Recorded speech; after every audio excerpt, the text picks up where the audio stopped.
Kumar Gaurav sir के द्वारा लिखित बुक को कंप्लीट कराया जाएगा छोटे छोटे वीडियो के माध्यम से। विश्व के भूगोल से स्टार्ट किया है। विश्व के भूगोल की कुल 5 क्लासेस होंगी। 5 क्लासेसों में से आज सेकंड क्लास है, यानी कि आज सेकंड पार्ट है। प्रथम पार्ट में सौर मंडल, अक्षांश व देशांतर, पृथ्वी की गतियां, इन 3 टॉपिकों को करा दिया गया था। आज सेकंड पार्ट है। सेकंड पार्ट में पृथ्वी की आंतरिक संरचना, पृथ्वी की उत्पत्ति, भूकंप एवं ज्वालामुखी और वायुमंडल, इन 4 टॉपिकों को कराया जाएगा।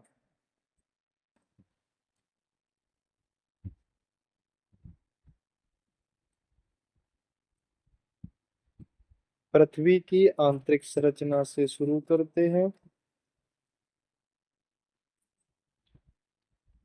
क्वेश्चन नंबर 1, पृथ्वी की ऊपरी भाग को क्या कहा जाता है? स्थल मंडल, मध्य मंडल, समताप मंडल, क्षोभ मंडल। राइट आंसर ऑप्शन ए, स्थल मंडल। व्याख्या, पृथ्वी के ऊपरी भाग को स्थल मंडल कहा जाता है। भूगर्भ भूगर्भ में परपटी के नीचे का भाग मेंटल कहलाता है। यह मोहो आसंतात्य से आरंभ होकर 2.900 की गहराई तक पाया जाता है। भूपरपटी भूपरपट्टी एवं मेंटल का ऊपरी भाग मिलकर स्थल मंडल लिथोस्फीयर कहलाते हैं। इसकी मोटाई 10 से 200 किलोमीटर के बीच पाई जाती है। क्वेश्चन नंबर 2, पृथ्वी के सबसे बाहरी भाग को किस रूप में माना जाता है? आच्छादन, ज्वालामुखी, क्रोड, भूपरपट्टी। राइट आंसर ऑप्शन डी, भूपरपट्टी यानी क्रस्ट। व्याख्या, पृथ्वी के सबसे बाहरी भाग को भूपरपट्टी क्रस्ट के रूप में जाना जाता है। यह ठोस पृथ्वी का सबसे बाहरी भाग है। यह बहुत भंगुर यानी ब्रिटल भाग है, जिसमें जल्दी टूट जाने की प्रवृत्ति पाई जाती है। जल्दी टूट जाने की प्रवृत्ति पाई जाती है। भूपरपट्टी की मोटाई महाद्वीपों व महासागरों के नीचे अलग अलग है। महासागरों में भूपरपट्टी की मोटाई महाद्वीपों की तुलना में कम है। महासागरों के नीचे इसकी औसत मोटाई 5 किलोमीटर है, जबकि महाद्वीपों के नीचे यह 30 किलोमीटर तक है।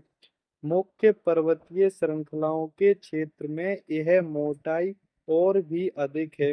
हिमालय पर्वत श्रेणियों के नीचे भूपरपट्टी की मोटाई लगभग 70 किलोमीटर तक हो। हिमालय पर्वत के नीचे श्रेणियों की। क्वेश्चन नंबर 3, पृथ्वी के अंतरतम केंद्रीय भाग की भौतिक अवस्था है कैसी है? गैसीय, ठोस, तरल, लसीली। राइट आंसर ऑप्शन डी, लसीली। पृथ्वी के अंतरतम केंद्रीय भाग की भौतिक अवस्था ठोस है। भौतिक अवस्था ठोस है। राइट आंसर ऑप्शन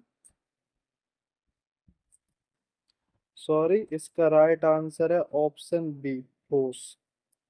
पृथ्वी के अंतरतम केंद्रीय भाग की भौतिक अवस्था ठोस है। पृथ्वी के आंतरिक भाग का जो विस्तार है ना, वो 2900 किलोमीटर से पृथ्वी के केंद्र 6378 किलोमीटर तक है। इस आंतरिक भाग को 2 भागों में बांटा गया है। बाह्य अंतरतम क्रोड, आंतरिक अंतरतम क्रोड। बाह्य क्रोड तरल अवस्था में है तथा आंतरिक कोण ठोस अवस्था में है। क्वेश्चन नंबर 4, निम्नलिखित में से कौन सा स्थल मंडल को वर्णित करता है? ऊपरी व निचला मेटल, भूपटल व क्रोड, भूपटल व ऊपरी मेटल, मेटल व क्रोड। राइट आंसर ऑप्शन सी, भूपटल व ऊपरी मेटल। व्याख्या, भूपर्पटी एवं मेटल का ऊपरी भाग मिलकर स्थल मंडल कहलाता है। इसकी मोटाई 10 से 200 किलोमीटर के बीच पाई जाती है। निचले मेटल का विस्तार दुर्बलता मंडल के समाप्त हो जाने के बाद तक है। यह ठोस अवस्था में है। भूपर्पटी ठोस पृथ्वी का सबसे बाहरी भाग है। यह बहुत भंगुर भाग है जिसमें जल्दी टूट जाने की प्रवृत्ति पाई जाती है। भूपर्पटी की मोटाई महासागरों के नीचे 5 किलोमीटर व महाद्वीपों के नीचे 30 किलोमीटर होती है। भूगर्भ में पर्पटी के नीचे का भाग मेटल कहलाता है। भूगर्भ में पर्पटी के नीचे का भाग मेटल कहलाता है। Question number 5।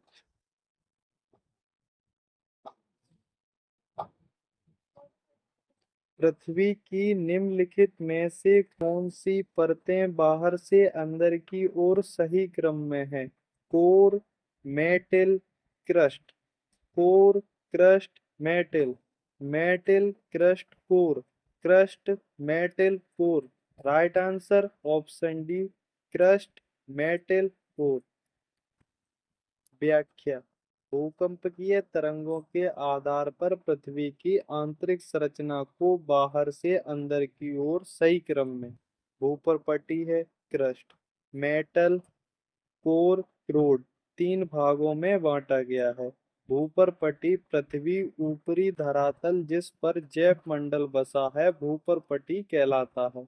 भूपर्पटी के नीचे 2900 किलोमीटर की गहराई तक मेटल परत स्थित है। क्रोड कोर 2900 किलोमीटर से 6378 किलोमीटर की गहराई तक फैली है। Question number 6। पृथ्वी के अभ्यंतर के बारे में सबसे सटीक प्रमाण मिलता है? ज्वालामुखी उद्गार से, घनत्व, दाब और ताप से, भूकंप विज्ञान से, इनमें से कोई नहीं। राइट आंसर ऑप्शन सी, भूकंप विज्ञान से। व्याख्या। पृथ्वी के अभ्यंतर के बारे में सबसे सटीक प्रमाण भूकंप विज्ञान से मिलता है। भूकंप विज्ञान वह विज्ञान है जिसमें भूकंपीय तरंगों का सिस्मोग्राफ द्वारा अंकन करके अध्ययन किया जाता है। भूकंपीय तरंगों का अध्ययन पृथ्वी की आंतरिक परतों का संपूर्ण चित्र प्रस्तुत करता है। आंतरिक परतों का संपूर्ण चित्र प्रस्तुत करता है। सभी प्राकृतिक भूकंप स्थल मंडल में ही आते हैं। सभी प्राकृतिक भूकंप स्थल मंडल में ही आते हैं। स्थल मंडल पृथ्वी के धरातल से 200 किलोमीटर तक की गहराई वाले भाग को कहते हैं। Question number 7। मेटल के ऊपरी भाग जिसके ऊपर पृथ्वी की परपटी प्लवन कहती करती है को कहा जाता है? पृथ्वी की परपटी प्लवन करती है उसको क्या कहा जाता है? गुरुमंडल, barysphere, mesosphere, hydrosphere, asthenosphere. Right answer option D, asthenosphere. व्याख्या। भूपर्पटी के नीचे का भाग मेटल कहलाता है। पृथ्वी की भूपर्पटी 100 किलोमीटर की गहराई तक पाई जाती है। मेटल मोहो असांतत्य से आरंभ होकर 2900 किलोमीटर की गहराई तक पाया जाता है। मेटल का ऊपरी भाग दुर्बलता मंडल एस्थेनोस्फेयर कहलाता है। इसका विस्तार 400 किलोमीटर तक आंका गया है। ज्वालामुखी उद्गार के दौरान जो लावा धरातल पर पहुंचता है उसका मुख्य स्रोत यही है। Question number 8। लेहमान असंबद्ध असंबद्धता के बीच सीमा बनाती है? क्रस्ट एवं मेटल, मेटल एवं कोर, आंतरिक मेटल एवं बाह्य मेटल, आंतरिक कोर एवं बाह्य core. Right answer option D, आंतरिक कोर एवं बाह्य कोर। व्याख्या। लेहमान असंबद्धता आंतरिक कोर एवं बाह्य कोर के बीच सीमा बनाती है। यह विभाजक सीमा 5100 किलोमीटर की गहराई तक पाई जाती है। 2900 किलोमीटर से 5100 किलोमीटर की गहराई के बीच बाह्य कोर है। यह तरल अवस्था में है। 5100 किलोमीटर से 6378 किलोमीटर गहराई के बीच आंतरिक कोर है जो ठोस अवस्था में है। जो कैसी अवस्था में है? जो ठोस अवस्था में है। Question number 9। कोनार्ड विच्छिन्नता निम्नलिखित में से किसके बीच पाई जाती है? बाहरी और भीतरी कोर, सिहाल और सीमा, सीमा और निफे, ऊपरी मेटल और निचले metal. Right answer option B, sial और सीमा। व्याख्या। पृथ्वी की आंतरिक चट्टानों के मध्य विभिन्न असंभवता क्षेत्र पाए जाते हैं जो निम्नलिखित हैं। कोनार्ड असंभवता क्षेत्र ऊपरी क्रस्ट तथा निचले क्रस्ट के मध्य। मोहो असंभवता क्षेत्र निचले क्रस्ट एवं ऊपरी मेटल के मध्य। रेपेटी असंबद्धता क्षेत्र ऊपरी मेटल एवं निचले मेटल के मध्य। गुटेनबर्ग असंबद्धता क्षेत्र निचले मेटल एवं बाह्य कोर के मध्य।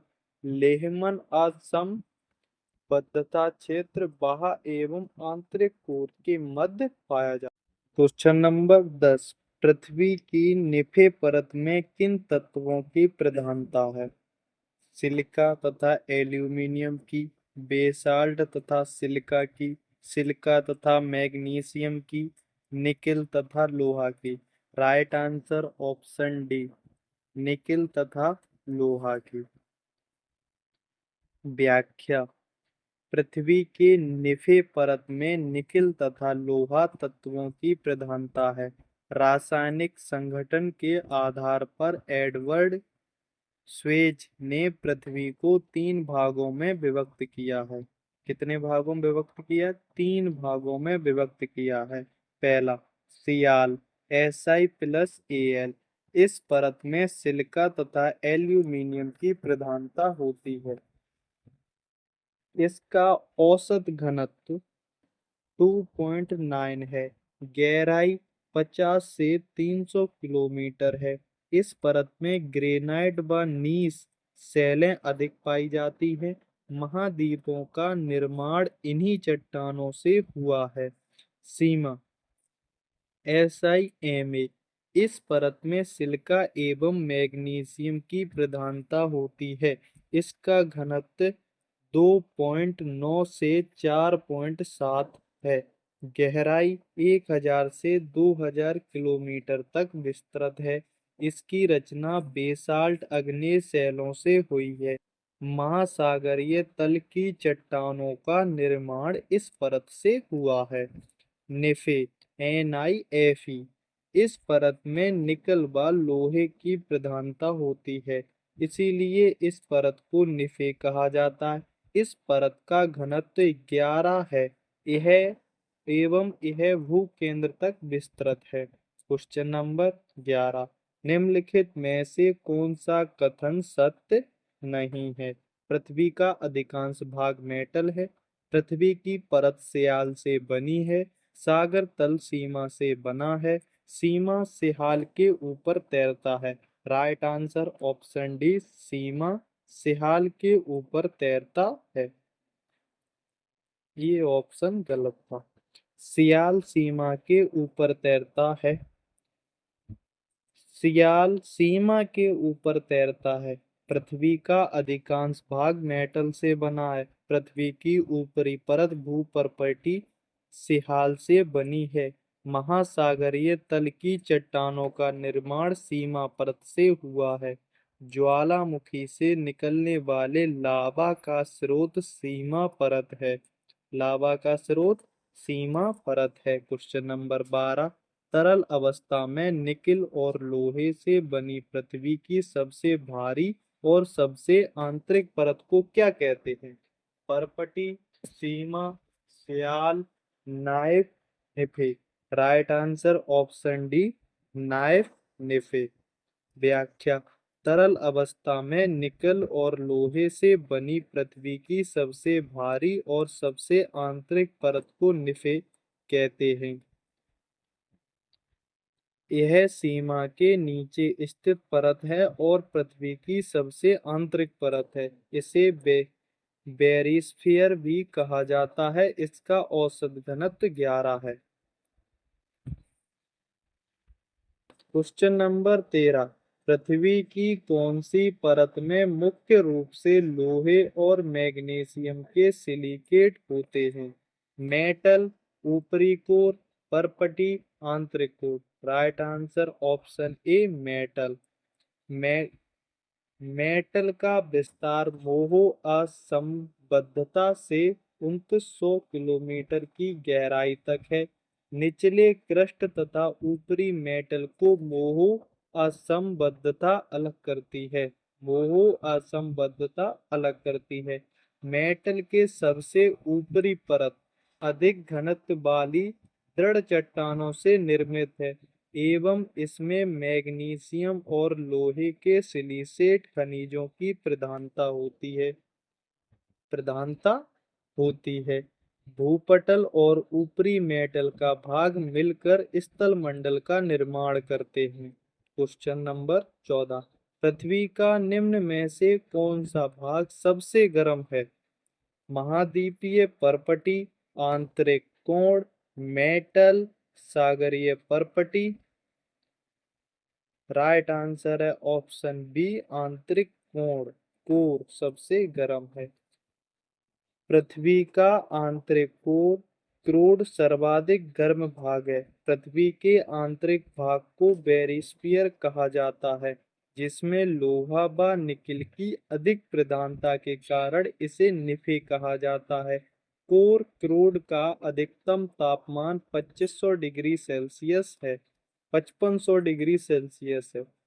2900 से 5100 किलोमीटर तक गहराई का क्षेत्र वाहक कोर तरल अवस्था तथा 5100 से 6378 किलोमीटर की गहराई का क्षेत्र आंतरिक कोर ठोस अवस्था में है। Question number 15। National geographic society के अनुसार मेटल की मोटाई कितनी है? 2900, 1900, 3900, 4900। Right answer option A, 2900। व्याख्या। नेशनल जियोग्राफिक सोसाइटी के अनुसार मेटल की मोटाई लगभग 2900 किलोमीटर तक होती है। मेटल का औसत घनत्व 3.5 से 5.5 है। ऊपरी मेटल के ऊपरी भाग को दुर्बलता मंडल कहा जाता है। मेटल की निचली परत को मध्य मंडल कहा जाता है। ऊपरी मेटल और निचले मेटल को अलग करने वाली संरचना को रेपटी असंबद्धता कहते हैं। रेपटी असंबद्धता कहते हैं। Question number 16।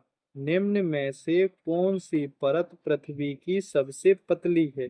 कौन सी परत पृथ्वी की सबसे पतली है? आंतरिक कोर, ऊपरी कोर, परपटी, metal. Right answer option C, परपटी। भूपरपट्टी पृथ्वी की सबसे ऊपरी एवं पतली परत है, जिसकी औसत मोटाई 33 किलोमीटर है। महासागरों में भूपरपट्टी की मोटाई 5 किलोमीटर है, जबकि महाद्वीपों के नीचे यह 30 किलोमीटर तक है। भूपरपट्टी भारी चट्टानों से बनी है और इसका घनत्व 3 ग्राम प्रति घन सेंटीमीटर है। महासागरों के नीचे भूपरपट्टी की चट्टानें बेसाल्ट निर्मित हैं। महासागरों के नीचे इसका घनत्व 2.7 ग्राम प्रति घन सेंटीमीटर है। Question number 17। मेटल के ऊपरी हिस्से की संघनता का विस्तार कितना है? 3.2 से 3.5 ग्राम प्रति सेंटीमीटर क्यूब, 7.2 से 7.5 ग्राम प्रति सेंटीमीटर क्यूब, 5.5 से 5.8 ग्राम प्रति सेंटीमीटर क्यूब, 9 से 9.8 ग्राम प्रति centimetre cube. Right answer option A, 3.2 से 3.5 ग्राम प्रति सेंटीमीटर क्यूब। व्याख्या, मेटल के ऊपरी हिस्से की संघनता का विस्तार 3.2 से 3.5 ग्राम प्रति सेंटीमीटर क्यूब है। ऊपरी मेटल का घनत्व 3 से 3.5 तथा मेटल के निम्न भाग का घनत्व 4.5 से 5.5 है। इस प्रकार यह अधिक घनत्व वाली दृढ़ चट्टानों से निर्मित है तथा इसमें मैग्नीशियम तथा लोहे की प्रधानता पाई जाती है। क्वेश्चन नंबर 18, पृथ्वी का सर्वाधिक आयतन और द्रव्यमान पाया जाता है किसमें? भूपर्पटी में, मेटल में, बाह्य क्रोड में, आंतरिक क्रोड में। Right answer option B, metal में। व्याख्या, भूपर्पटी के नीचे का भाग मेटल मोह असंबद्धता से 2900 किलोमीटर की गहराई तक पाया जाता है। पृथ्वी के समस्त आयतन का 83% एवं द्रव्यमान का लगभग 68% भाग मेटल में व्याप्त है।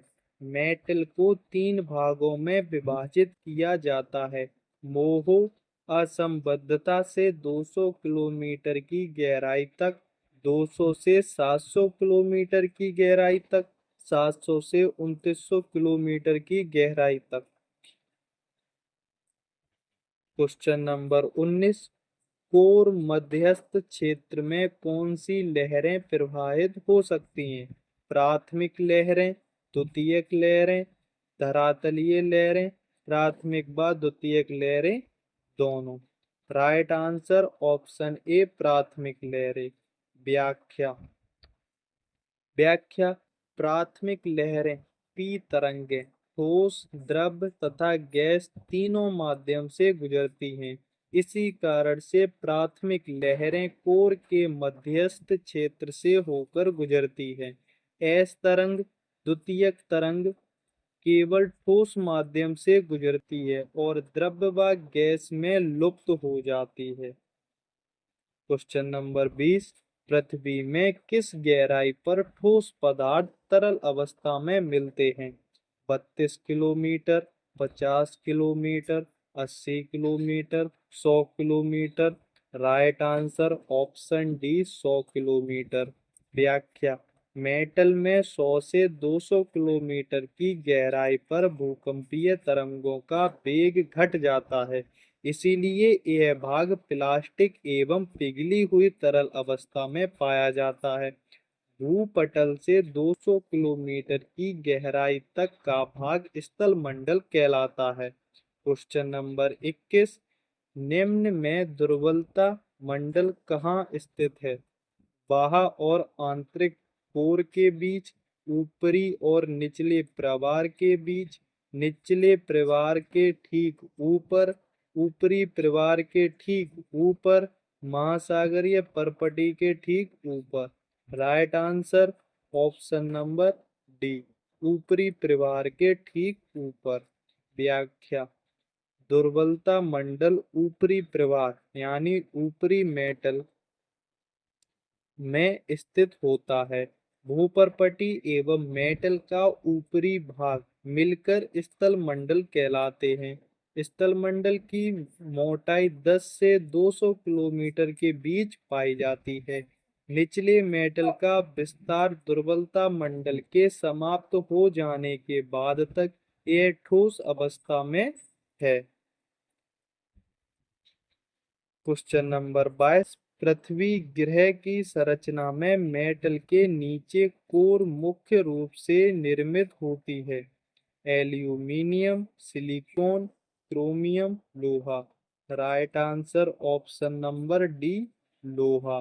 व्याख्या, पृथ्वी की आंतरिक संरचना में मेटल के नीचे कोर क्रोड मुख्य रूप से लोहा से निर्मित होता है। मुख्य रूप से लोहा से निर्मित होता है। कोर को बेरिस्फीयर भी कहा जाता है। यह पृथ्वी की संरचना का सबसे आंतरिक भाग होता है। यह परत 2900 किलोमीटर से 6378 किलोमीटर की गहराई में पाई जाती है। निकिल व लोहा से निर्मित पृथ्वी की यह आंतरिक परत निफे कहलाती है। टॉपिक पृथ्वी की उत्पत्ति। क्वेश्चन नंबर 1, निम्न में से कौन सी अवधि सबसे लंबी है? इयोन, महाकल्प, कल्प, युग।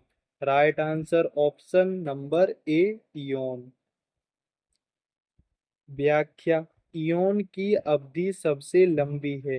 प्रोटेरोजोइक तथा आर्कियोजोइक महाकल्प को सम्मिलित रूप से प्री कैर कैम्ब्रियन महाकल्प भी कहा जाता है। इन दोनों महाकल्प की सबसे लंबी अवधि वाले काल को इयोन की संज्ञा दी गई है। क्वेश्चन नंबर 2, पृथ्वी की उत्पत्ति से संबंधित ज्वारीय परिकल्पना का प्रतिपादन सन 1919 में किसने किया था? लाप्लास ने, सर जेम्स जीन्स ने, ओसी चेम्बरलिन ने, आर एस मॉर्गन ने। Right answer option B, sir James Jeans ने। व्याख्या। पृथ्वी की उत्पत्ति से संबंधित ज्वारीय परिकल्पना का प्रतिपादन सन 1919 में सर जेम्स ने किया।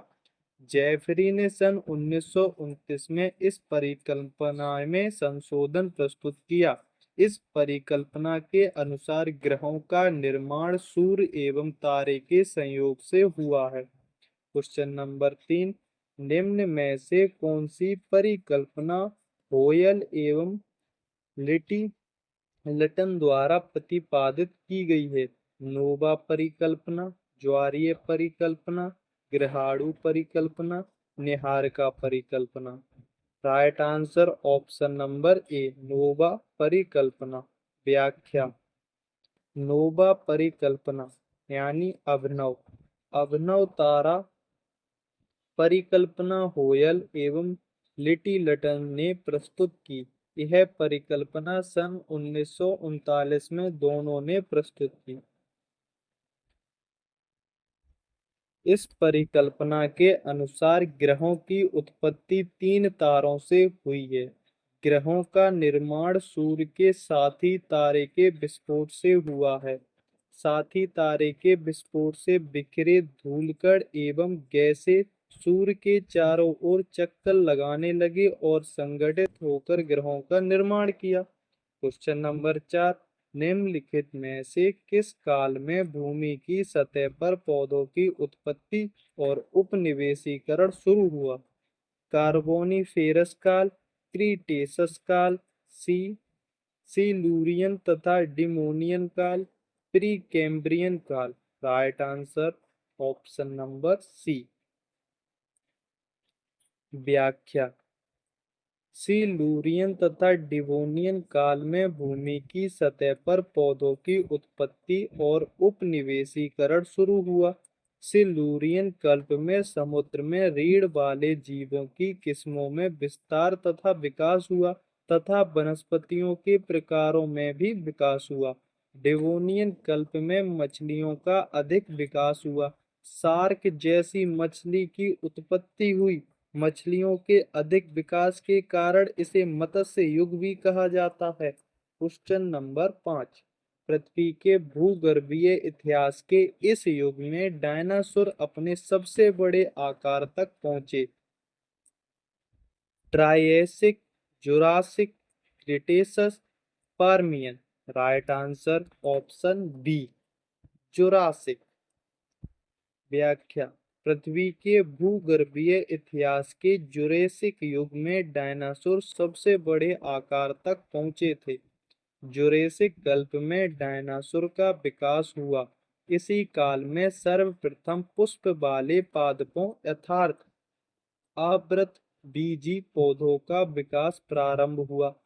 प्रथम उड़ने वाले पक्षी आर्कियोप्टेरिक्स का उद्भव इसी कल्प में हुआ।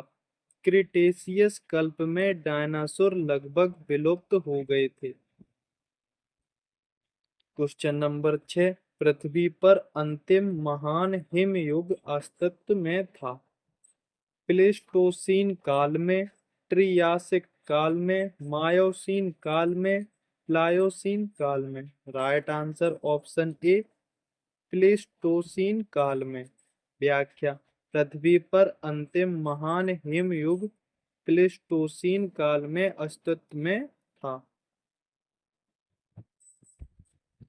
इस काल में पृथ्वी पर तापमान के कारण यूरोप में क्रमशः 4 हिमयुग का उद्भव हुआ।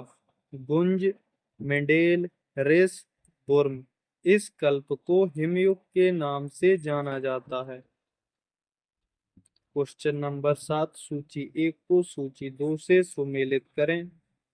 भूवैज्ञानिक युग, भूवैज्ञानिक अवधि। इसका राइट आंसर है ऑप्शन नंबर डी। पहले का तीसरा, दूसरा का पहला, तीसरे का दूसरा, चौथे का चौथा। व्याख्या, निजोइक यानी नवजीवक, प्लेस्टोसीन, मेसोजोइक मध्यजीवक, Jurassic, Cenozoic, Cenozoic, Miocene, Paleozoic पुराजीवी, सिल्यूरियन। क्वेश्चन नंबर 8, महाद्वीपों एवं महासागरों की उत्पत्ति से संबंधित चतुष्फलक सिद्धांत का प्रतिपादन किसने किया? चतुष्फलक सिद्धांत का प्रतिपादन किसने किया? Davis, Laplace, Lothian Green, Wegener. Right answer option C, Lothian Green.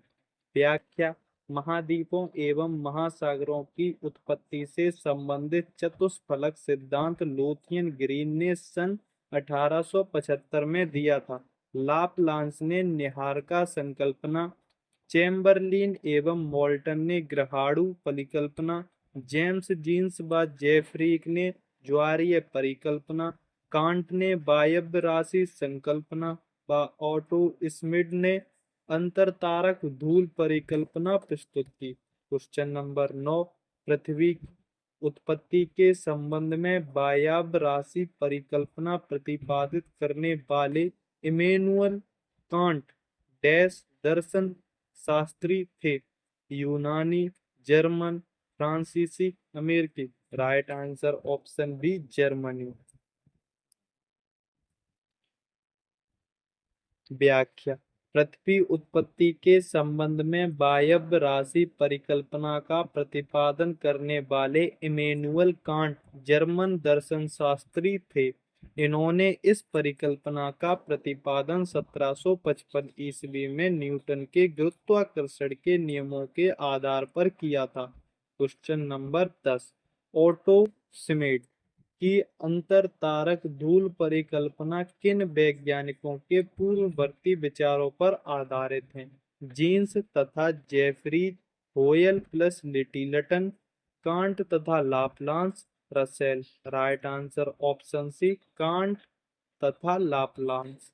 व्याख्या, ओटो स्मिड की अंतरतारक धूल परिकल्पना कांट तथा लाप्लास के पूर्ववर्ती विचारों पर आधारित है।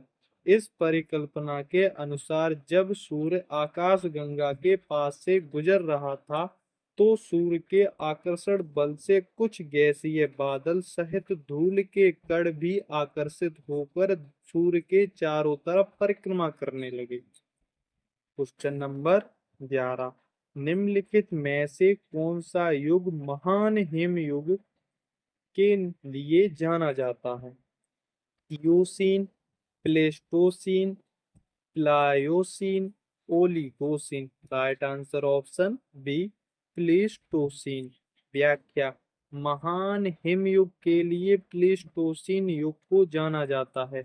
इस युग में हिमानीकरण के कारण सागर में प्रवालों का विनाश हो गया, किंतु हिम के पिघल जाने के बाद उनका पुनः विकास हो गया। इस युग की जलवायु अत्यंत परिवर्तनकारी थी। इस युग में बंदर के समान आदि मानव का विकास हुआ। Question number 12। भूगर्भीय समय पैमाने पर मध्यजीवी युग में निम्न कालों में से कौन नहीं है?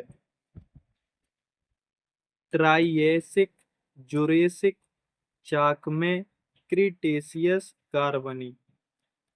व्याख्या। भूगर्भीय समय पैमाने पर मध्यजीवी युग में कार्बनी काल नहीं है। मध्यजीवी युग, जिसे मैं मेसोजोइक कल्प को द्वितीयक युग भी कहा जाता है। इस कल्प को 3 उपकल्पों में बांटा गया है: ट्रियासिक कल्प, जुरेसिक कल्प, क्रीटेशियस कल्प। Question number 13। फिलामेंट शब्द का प्रयोग किया गया है ग्रहाणु परिकल्पना में, ज्वारीय परिकल्पना में, सुपरनोवा परिकल्पना में, अंतर तारकीय धूल परिकल्पना में। राइट आंसर ऑप्शन बी, ज्वारीय परिकल्पना में। व्याख्या। फिलामेंट शब्द का प्रयोग ज्वारीय परिकल्पना में शामिल है। ज्वारीय परिकल्पना सर जेम्स जीन्स ने सन 1919 में दी थी। इस परिकल्पना में सूर्य के निकट एक तारे के आने से सूर्य में ज्वारीय उद्भेदन के कारण एक फिलामेंट रूप संरचना का निर्माण हुआ, जो बाद में टूटकर सूर्य का चक्कर लगाने लगा और ठंडा होकर कई टुकड़ों में विभक्त हो गया। इस फिलामेंट से ही विभिन्न ग्रहों की उत्पत्ति हुई। Question number 14। ग्रहाणु परिकल्पना किसने प्रस्तुत की थी? थॉमस चेम्बरलिन और फॉरेस्ट मोल्टन ने, जेम्स जीन और चेम्बरलिन ने, ऑटो स्मिड और फॉरेस्ट मोल्टन ने, विलियम मैक्री और थॉमस चेम्बरलिन ने। Right answer option A, Thomas Chamberlin और फॉरेस्ट मोल्टन ने। व्याख्या। ग्रहाणु परिकल्पना का प्रतिपादन थॉमस चेम्बरलिन और फॉरेस्ट मोल्टन ने सन 1905 में किया था।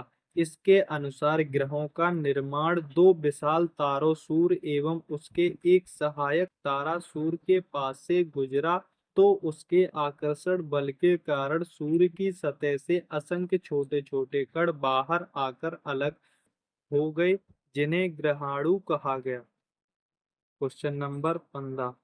नेब्यूलार परिकल्पना के किस प्रतिमान में सूर्य और ग्रहों के बीच कोणीय वेग वितरण की मुख्य समस्या है?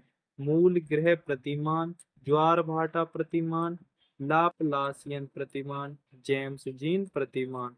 Right answer option C, Laplacian प्रतिमान। व्याख्या। फ्रांसीसी विद्वान लाप्लास ने नेहारका परिकल्पना का वर्णन 1796 ईस्वी में अपनी पुस्तक exposition of the world system में किया है। लाप्लास के अनुसार ब्रह्मांड में एक गतिशील एवं तप्त महापिंड था, जो मंद गति से घूर्णन कर रहा था। इस गर्म तथा मंद गति से घूमते हुए गैस के बादल को निहारका यानी नेबुला कहा गया। Question number 16। यह किसका कथन है?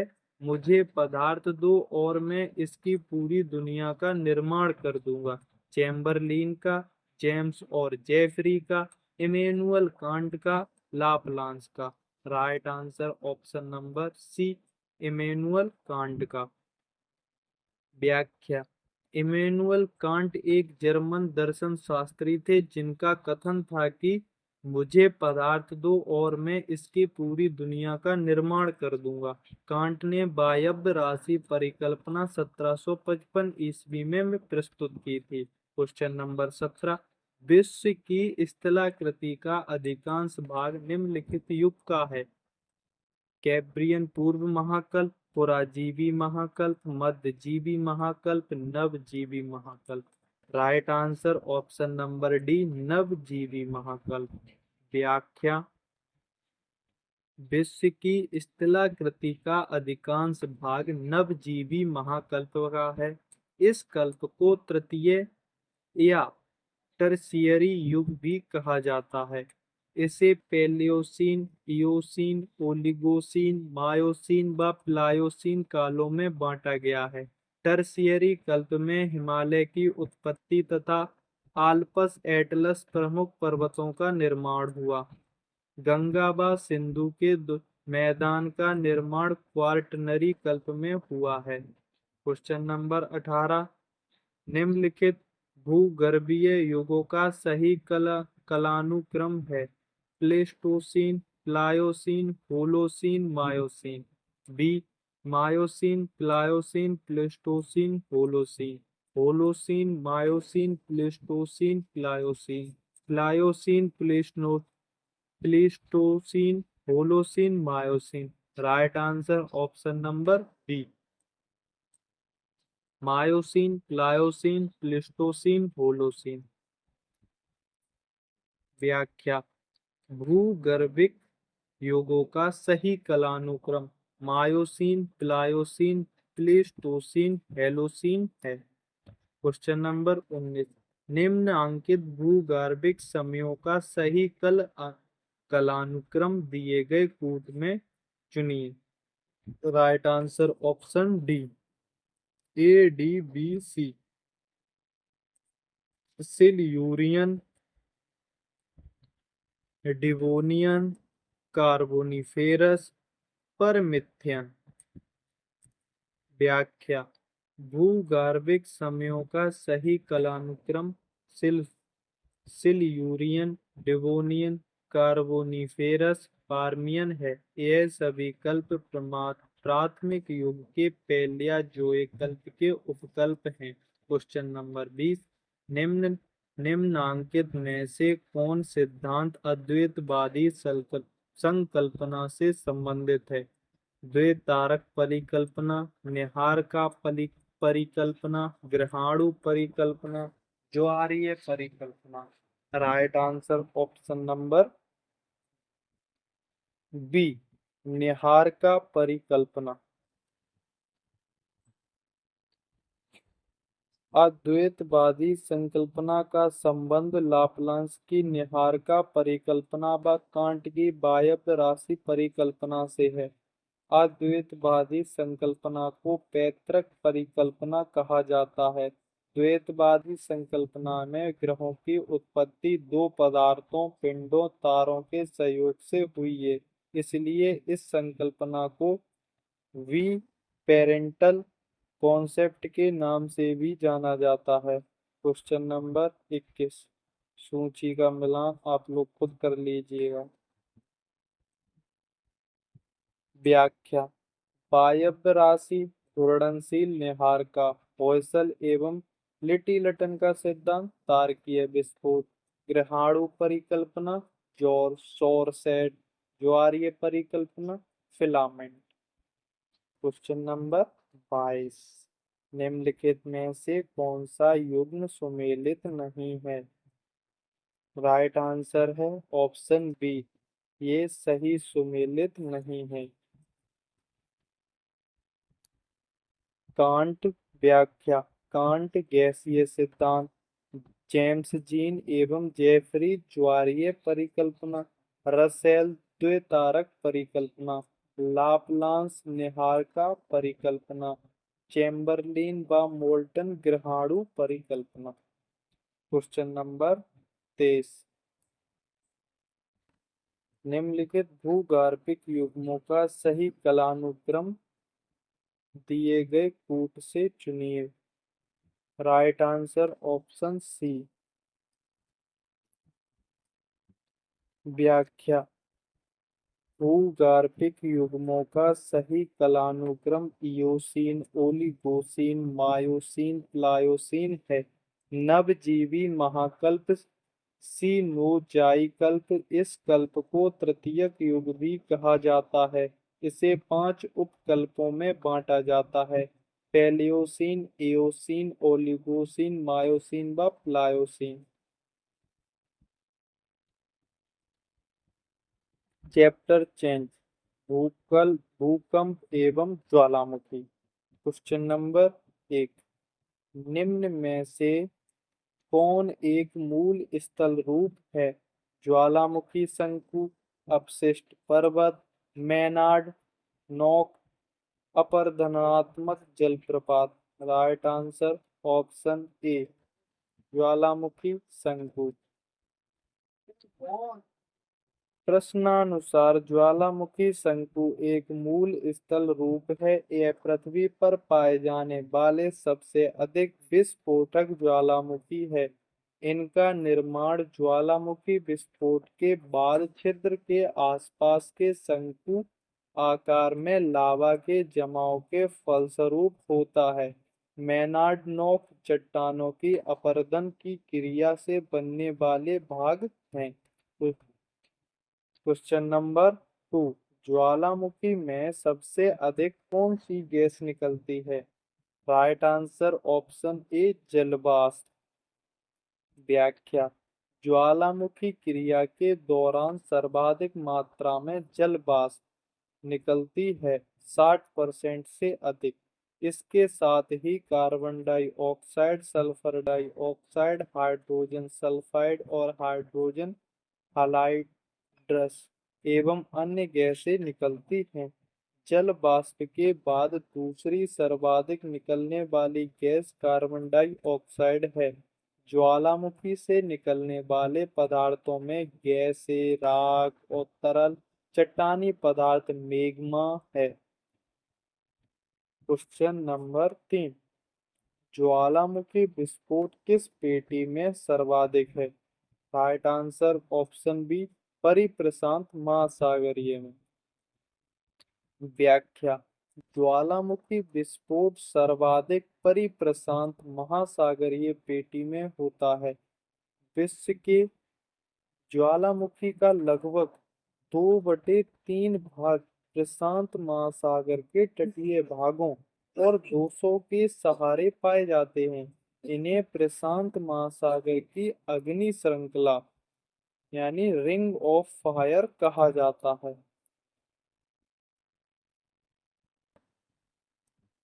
वे ज्वालामुखी विषाणात्मक प्लेट के क्षेत्र में स्थित हैं।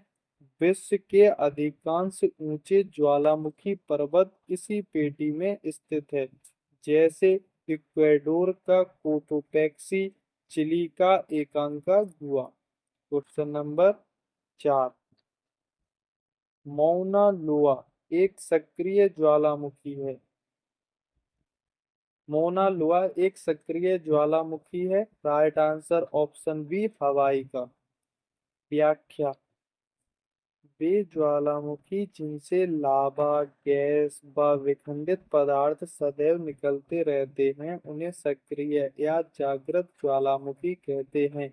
मौना लोआ हवाई द्वीप यानी संयुक्त राष्ट्र अमेरिका के लगभग आधे भाग पर विस्तृत है।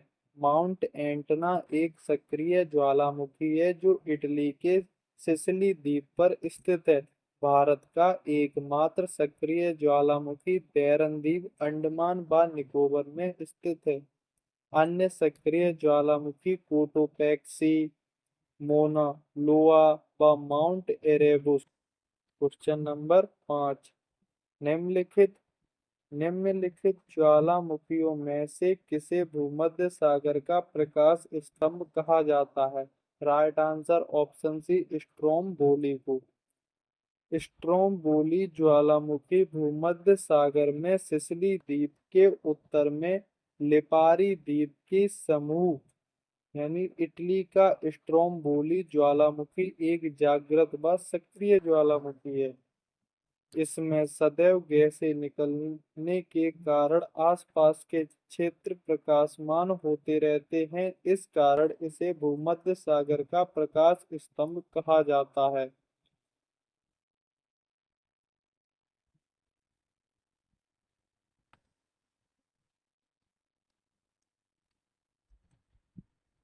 व्याख्या। एटना सिसिली सक्रिय ज्वालामुखी, विसुवियस इटली सक्रिय ज्वालामुखी, एरिबस रासद्वीप पर सक्रिय ज्वालामुखी, कोटोपैक्सी इक्वाडोर सक्रिय ज्वालामुखी। Question number 7, Mount Kinabalu Malaysia, Elburz Iran, Aconcagua Argentina, Kilimanjaro Tanzania. Question number 8, निम्नलिखित में से कौन सा कथन प्रशांत अग्नि वलय पैसिफिक रिंग ऑफ फायर से सबसे अच्छा संबंधित है? राइट आंसर ऑप्शन बी, ज्वालामुखी ज्वालामुखी और भूकंप के लिए जाना जाता है। व्याख्या। रिंग ऑफ फायर अग्नि वलय प्रशांत महासागर में भूकंप एवं ज्वालामुखी से प्रभावित घेरे के रूप में फैला एक विस्तृत क्षेत्र है।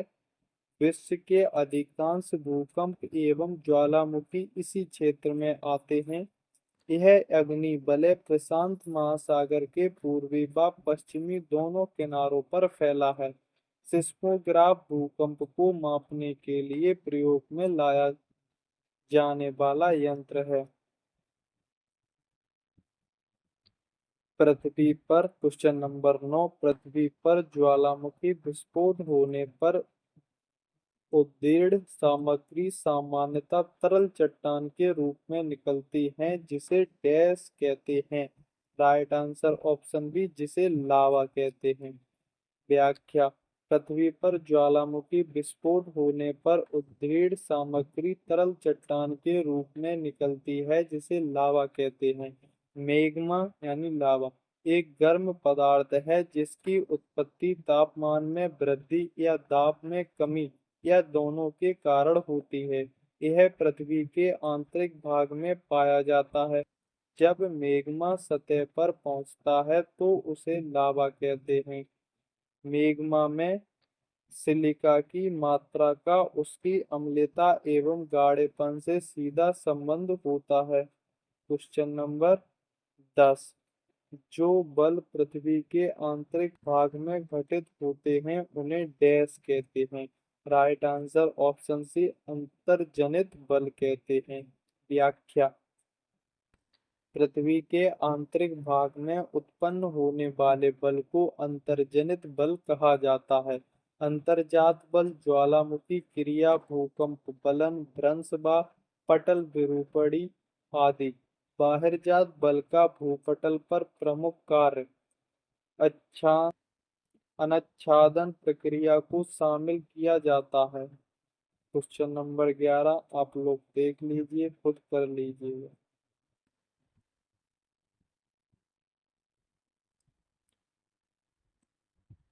क्वेश्चन नंबर 12, कौन सा उपकरण भूकंप के दौरान सतह पर पहुंचने वाली तरंगों को मापता है? Right answer option A, seismograph. व्याख्या। सिस्मोग्राफ भूकंपीय तरंगों का मापन यंत्र है। क्रोनोमीटर इस यंत्र का उपयोग समुद्र के में देशांतर के निर्धारण हेतु होता है। मैनोमीटर निर्द्रव वायुदाब मापी कागज पर वायुदाब का चित्रण करता है। बैरोग्राफ किसी निश्चित वातावरण में वायुमंडल को मापने के लिए किया जाता है। क्वेश्चन नंबर 13, विश्व का सबसे ऊंचा ज्वालामुखी पर्वत कोटोपैक्सी कहाँ स्थित है? Right answer option C, Ecuador में। विश्व का सबसे ऊंचा सक्रिय ज्वालामुखी कोटोपैक्सी इक्वाडोर दक्षिणी अमेरिका में एंडीज पर्वतमाला में स्थित है। इसकी ऊंचाई 5,897 मीटर है। चिली, दक्षिण अफ्रीका, एकांकागुआ विश्व का ऊंचा ज्वालामुखी पर्वत है। विश्व का अधिकांश सक्रिय ज्वालामुखी व भूकंप परिप्रशांत श्रृंखला में ही आते हैं। क्वेश्चन नंबर 14, ज्वालामुखी के कप या कटोरा आकार मुख को क्या कहते हैं? Right answer option D, crater. ज्वालामुखी के शीर्ष पर स्थित कप कीप या कटोरा के आकार के गर्त को क्रेटर कहा जाता है। क्रेटर का विस्तृत रूप कॉलडेरा कहलाता है। क्रेटर के हासने या ज्वालामुखी के उद उद्भेदन से कॉलडेरा का निर्माण होता है। अमेरिका की ओरेगन झील, महाराष्ट्र की लोनार झील, राजस्थान की पुष्कर झील इत्यादि कॉलडेरा झील के उदाहरण हैं। क्वेश्चन नंबर 15, निम्नलिखित में से कौन सा युग्म सुमेलित नहीं है? Right answer option D, Krakatoa Malaysia, ये सुमेलित नहीं है। व्याख्या, एटना सिसिली द्वीप इटली में, फ्यूजियामा जापान में, पोपा म्यांमार में, क्राकाटाओ इंडोनेशिया में है, ना कि मलेशिया में। 16, क्वेश्चन नंबर 16, पहले अश्रु पैलेस टीयर की उत्पत्ति कब होती है? राइट आंसर ऑप्शन सी, ज्वालामुखी उद्गार के समय। व्याख्या, पेले अश्रु यानी पेलेस टीयर शब्द ज्वालामुखी में प्रयोग में लिए जाने वाला वैज्ञानिक शब्द है। पहले अश्रु शब्द का प्रयोग ज्वालामुखी के उद्गार से संबंधित है। ज्वालामुखी के उद्गार के समय लावा ठोस लवण के साथ साथ फव्वारे के रूप में छोटी छोटी बूंदों के रूप में निकलता है, तो इसे पेलेस टीयर्स कहते हैं। क्वेश्चन नंबर 17, एक ही समय में कंपन करने वाले स्थानों को क्या कहते हैं? राइट आंसर ऑप्शन ए, सह भूकंप रेखाएं, होमोसिस्पल लाइंस। एक ही समय पर आने वाले भूकंपीय क्षेत्रों को मिलाने वाली रेखा सह भूकंप रेखाएं, होमोसिस्पल लाइंस कहते हैं। समान भूकंपीय तीव्रता वाले स्थानों को मिलाने वाली रेखा को समभूकंपीय रेखा आइसिस्पल कहते हैं। भूकंप का अध्ययन भूकंप विज्ञान कहलाता है। भूकंपीय तरंगों का अंकन करने वाला यंत्र सिस्मोग्राफ कहलाता है। वर्तमान समय में भूकंप के मापन हेतु रिएक्टर स्केल का प्रयोग अधिक किया जाता है।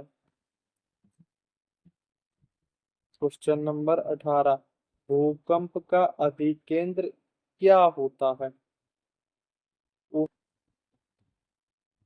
राइट आंसर ऑप्शन डी, पृथ्वी की सतह पर वह बिंदु जो भूकंप उद्गम केंद्र पर ऊर्ध्वाधर होता है। व्याख्या, पृथ्वी की सतह पर वह बिंदु जो भूकंप उद्गम केंद्र पर ऊर्ध्वाधर होता है उसे भूकंप का अधिकेंद्र कहते हैं। जहां भूकंपीय तरंगें सबसे पहले पहुंचती हैं। भूगर्भ में जिस स्थान में भूकंप की घटना प्रारंभ होती है, यथार्थ भूकंपीय तरंगों की उत्पत्ति होती है, उस स्थान को भूकंप का केंद्र कहते हैं। अधिकांश भूकंप सामान्य प्रकार के होते हैं एवं उनके उत्पत्ति केंद्र की गहराई प्रायः 25 किलोमीटर से कम होती है। क्वेश्चन नंबर 19, एक ऐसा ज्वालामुखी जिसके फिर से फटने की उम्मीद नहीं है उसे डैश कहा जाता है। राइट आंसर ऑप्शन डी, उसे विलुप्त ज्वालामुखी कहा जाता है। व्याख्या, ऐसे ज्वालामुखी जिसमें एक बार उद्गार होने के बाद भविष्य में इसमें उद्गार होने की कोई संभावना नहीं होती है, इसे विलुप्त शांत व मृत ज्वालामुखी कहा जाता है। उदाहरण, म्यांमार का माउंट पोपा, अफ्रीका का किलिमंजारो, ईरान का कोह सुल्तान एवं देवमन, इक्वाडोर का चिम्बो राजो, अर्जेंटीना का एकांका हुआ। क्वेश्चन नंबर 20, भूकंप के समय किन तरंगों का उद्भव होता है? Right answer option D, PSL का। भूकंप के आने के दौरान तीन भूकंपीय तरंगों का उद्भव होता है, पी, एस और एल। भूकंपीय तरंगों को दो भागों में बांटा गया है।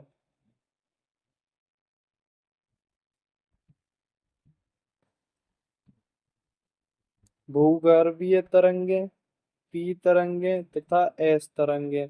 धरातलीय तरंगें, एल तरंगें। धरातलीय तरंगों के दो रूप माने जाते हैं, लव तरंग एवं रेले तरंग। क्वेश्चन नंबर 21, निम्नलिखित में कौन एक भू आकृत ज्वालामुखी द्वारा निर्मित नहीं होती है? Right answer option B, cliff. Batholith, lopolith एवं क्रेटर का निर्माण ज्वालामुखी के कारण होता है। क्लिफ सागरीय तरंगों के द्वारा अपरदन की क्रिया से निर्मित है। पैथोलिथ व लोपोलिथ ज्वालामुखी के लावा से निर्मित अंतर्वेदी स्थलाकृति है। ज्वालामुखी के शीर्ष पर स्थित कीप के आकार के गर्त को क्रेटर कहते हैं। क्रेटर का विस्तृत रूप कॉल्डेरा कहलाता है। क्वेश्चन नंबर 22, भूगर्भ के अंदर पिघला हुआ पदार्थ क्या कहलाता है? ऑप्शन बी, मेग्मा कहलाता है। मेग्मा कहलाता है। व्याख्या, ज्वालामुखी क्रिया के दौरान पृथ्वी के अंतर से पिघला पदार्थ, राख, गैस आदि बाहर निकलते हैं। पृथ्वी के आंतरिक भाग में यह पिघला पिघला पदार्थ मैग्मा कहलाता है। ज्वालामुखी क्रिया के दौरान जब यह पिघला पदार्थ मैग्मा धरातल के बाहर पृथ्वी की सतह पर आता है तो इसे लावा कहा जाता है। क्वेश्चन नंबर 23, निम्नलिखित में से कौन सा परिध्रुवीय प्रशांत ज्वालामुखीय पट्टी का भाग नहीं है? राइट आंसर ऑप्शन सी, अजोर्स द्वीप समूह। अजोर्स द्वीप मध्य अटलांटिक कटक ज्वालामुखी का भाग है। सखालिन द्वीप, एल्यूसियन द्वीप व मिंडनाओ द्वीप समूह परिध्रुवीय प्रशांत ज्वालामुखी पट्टी का भाग है। क्वेश्चन नंबर 24, निम्नलिखित में से कौन सा युग्म सुमेलित नहीं है? राइट आंसर ऑप्शन सी, सुमेलित नहीं है। पिलियन ज्वालामुखी मार्टिनिक द्वीप दक्षिण अफ्रीका अमेरिका में है। स्ट्रोम्बोलियन ज्वालामुखी सिसिली लिवारी द्वीप पर है। बल्केनियत ज्वालामुखी लिपारी इटली में है। विसुवियस ज्वालामुखी इटली नेपल्स की खाड़ी में है। क्वेश्चन नंबर 25, सॉल्फ तारा इनमें से किसका एक प्रकार है?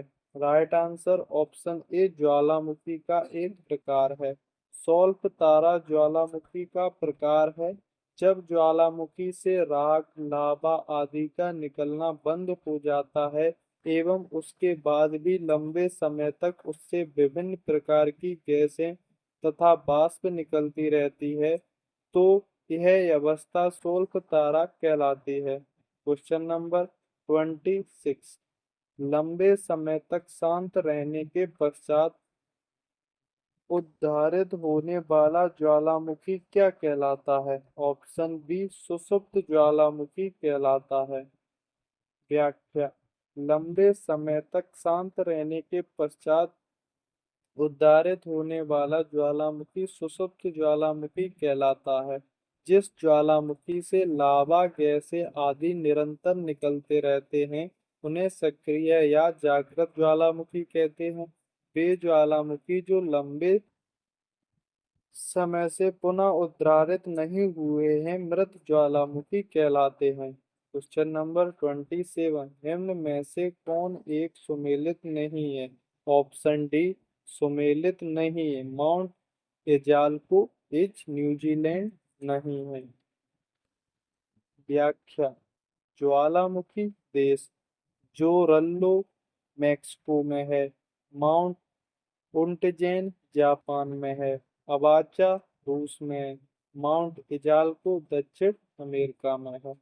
28, क्वेश्चन नंबर 28, सर्वाधिक विनाशकारी ज्वालामुखी है? ऑप्शन बी पीलियन तुल्य। पीलियन तुल्य ज्वालामुखी में उद्गार सबसे अधिक विस्फोटक एवं भयंकर रूप में होता है तथा सर्वाधिक विनाशकारी होता है। पश्चिमी द्वीप समूह के मार्टिनिक द्वीप में पीली ज्वालामुखी में विस्फोटक उद्गार के समान ज्वालामुखियों को पीलियन तुल्य ज्वालामुखी कहते हैं। क्वेश्चन नंबर 29 आप लोग देख लीजिएगा और सॉल्व करिए। आंसर तो है ही फिलहाल इसमें। क्वेश्चन नंबर 30 सिल क्या है? राइट आंसर ऑप्शन बी कठोर हुए मैग्मा द्वारा निर्मित समांतर चादर सिल कहलाता है। व्याख्या। सिल ज्वालामुखी की अंतर्वेशी स्थलाकृति है। अंतर्वेशी अग्नि चट्टानों का क्षैतिज तल में एक चादर के रूप में ठंडा होना सिल या सीट कहलाता है। जमाव की मोटाई के आधार पर इन्हें विभाजित किया जाता है।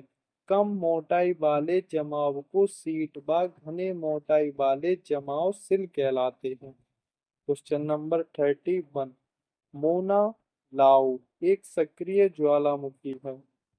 राइट आंसर ऑप्शन ए हवाई द्वीप का एक सक्रिय ज्वालामुखी है।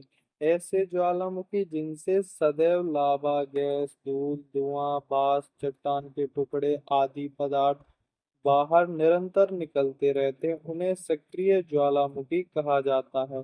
हवाई द्वीप का मोना लोआ, सिसिली इटली का एटना, भारत का पैरमद्वीप, इक्वाडोर का कोटोपैक्सी इसके प्रमुख उदाहरण हैं। क्वेश्चन नंबर 32 कौन सा युग्म सही सुमेलित नहीं है? Right answer option B Erebus Alaska में नहीं है, ये सुमेलित नहीं है। व्याख्या।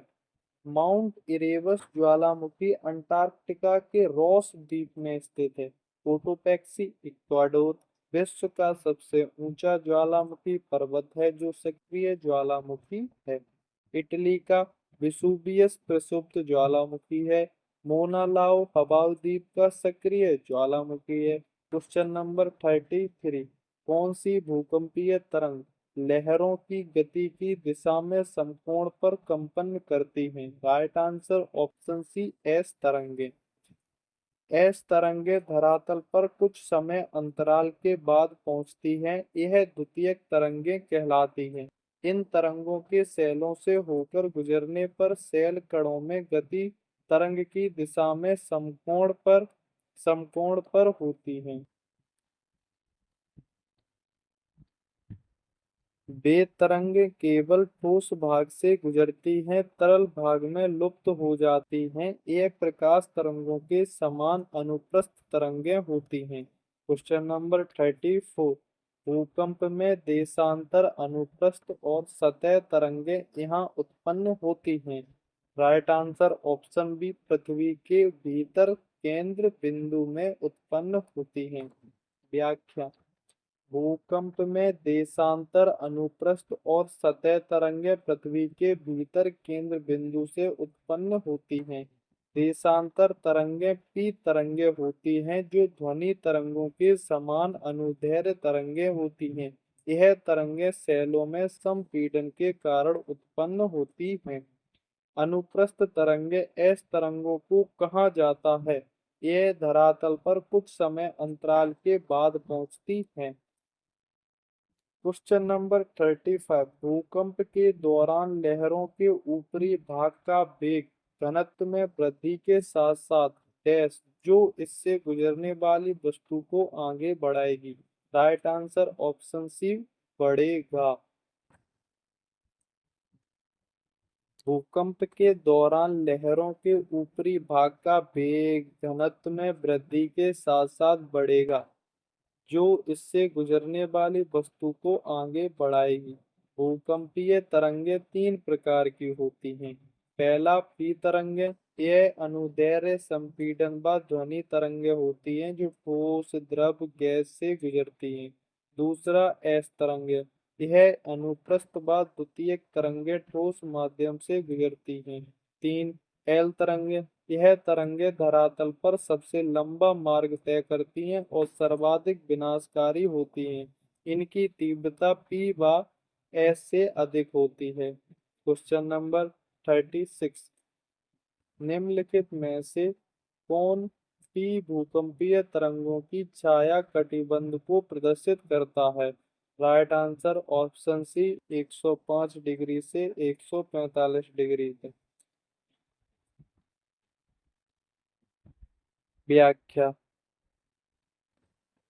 105 से 145 तक भूकंपीय तरंगों का छाया कटिबंध पी तरंगों को प्रदर्शित करता है। 105 के परे पूरे क्षेत्र में एस तरंगें नहीं पहुंचती। एस तरंगों का छाया क्षेत्र पी तरंगों के छाया क्षेत्र से अधिक विस्तृत है। एस तरंगों का छाया क्षेत्र न केवल विस्तार में बड़ा है, वरन यह पृथ्वी के 40% भाग से भी अधिक है। क्वेश्चन नंबर 37, भूकंप की कौन सी तरंगें तरल माध्यम से गुजरने के दौरान से अपरिवर्तित की जाती हैं? Right answer option A P तरंगें। व्याख्या, भूकंप की पी तरंगें ठोस, गैस तथा तरल तीनों माध्यम से गुजरती हैं, जबकि एस तरंगें केवल ठोस माध्यम से गुजरती हैं, लेकिन तरल माध्यम से लुप्त हो जाती हैं। क्वेश्चन नंबर 38, एक भूकंप का भूकंपी केंद्र स्थित होता है। राइट आंसर ऑप्शन डी अधिकेंद्र के 90 डिग्री पर। व्याख्या, भूतल पर वह बिंदु जो उद्गम केंद्र के समीपतम होता है वह अधिकेंद्र कहलाता है। अधिकेंद्र पर ही सबसे पहले तरंगों को महसूस किया जाता है। अधिकेंद्र उद्गम केंद्र के ठीक ऊपर 90 डिग्री के कोण पर होता है। भूकंप के अध्ययन को सिस्मोलॉजी कहते हैं। क्वेश्चन नंबर 39, निम्नलिखित में से कौन सी भूकंपीय तरंग पृथ्वी के केंद्र भाग क्रोड से गुजर सकती हैं? Right answer option A P. व्याख्या, पी तरंगे तीव्र गति से चलने वाली तरंगे हैं जो प्रत्येक भाग से गुजरती हैं। यह ध्वनि तरंगे जैसी होती हैं। भूकंप मूल से प्रारंभ होकर यह तरंगे धरातल पर सबसे पहले पहुंचती हैं।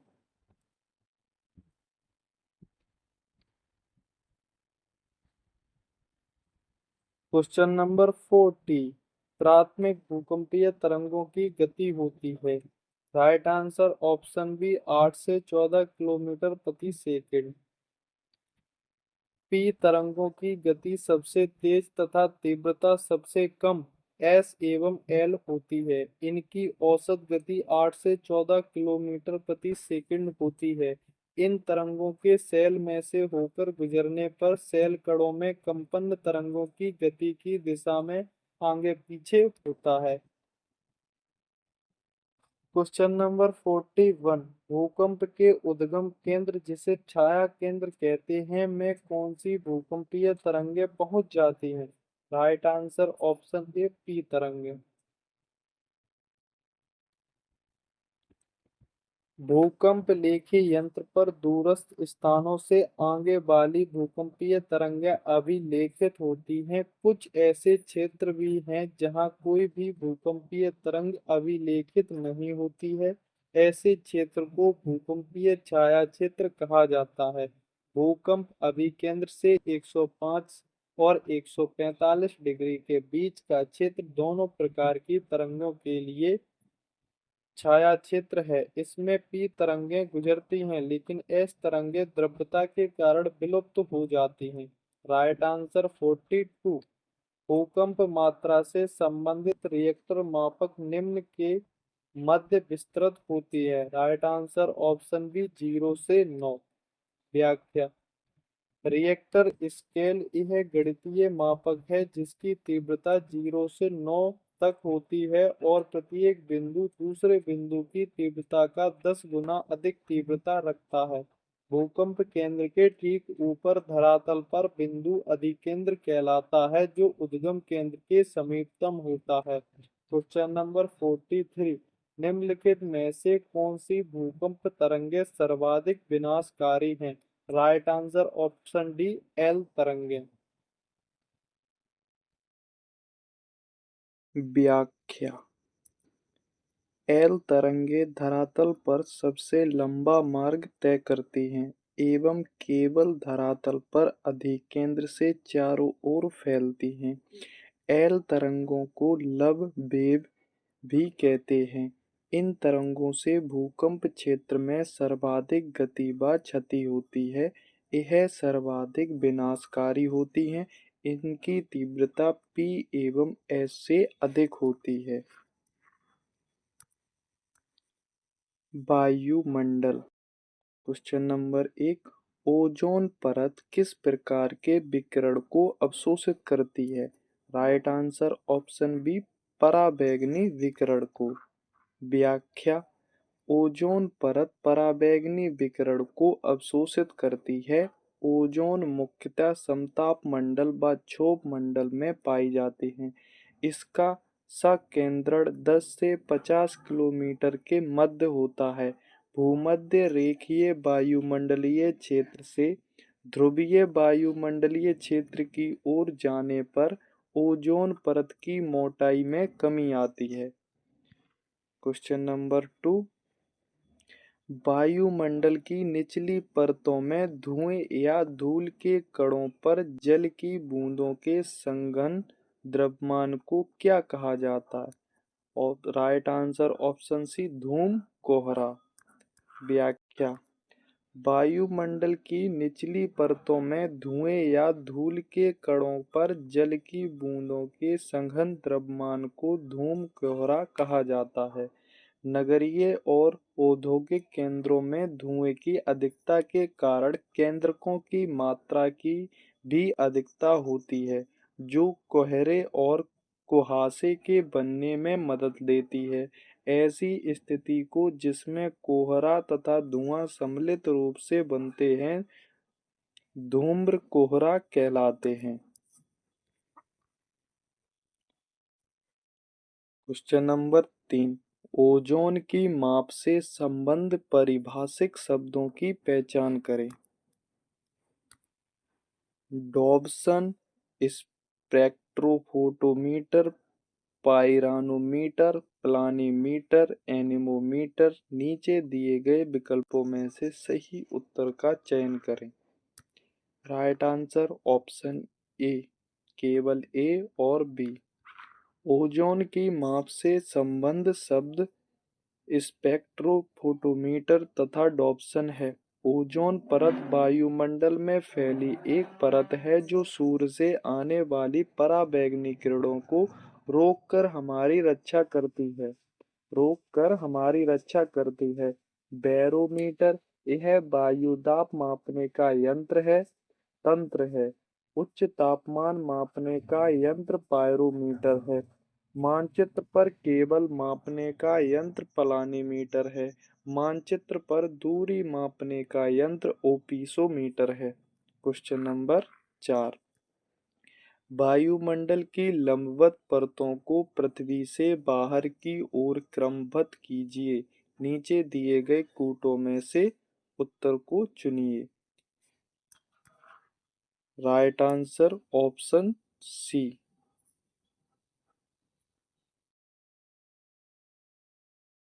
व्याख्या। वायुमंडल की लंबवत परतों की पृथ्वी के बाहर की ओर क्रमबद्ध स्थिति ट्रोपोस्फियर, स्ट्रेटोस्फियर, ओजोनोस्फियर, आयोनोस्फियर, ट्रोपोस्फियर, क्षोभ मंडल।